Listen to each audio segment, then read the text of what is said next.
1960 கலிங்கப்பட்டியில் உள்ள அரசு பள்ளி உயர்நிலை படிப்பையும் 1961 பியூசி படிப்பையும் இவர் முடித்தார்.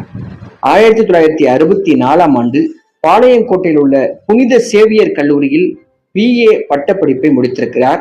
அதன் பிறகு 1966 சென்னை மாநில கல்லூரியில் தனது MA பட்டப்படிப்பையும் 1969 சென்னை சட்டக்கல்லூரியில் சட்டப்படிப்பில் பட்டமும் பெற்றிருக்கிறார்.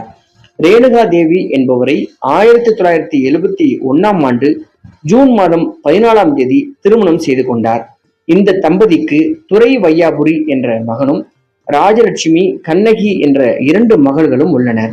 இவருடைய அரசியல் வாழ்க்கை: பேரறிஞர் அண்ணா முன்னிலையில் 1964 சென்னையில் உள்ள கோகலே மன்றத்தில் நடந்த இந்தி எதிர்ப்பு கருத்தரங்கில் பேசி தனது அரசியல்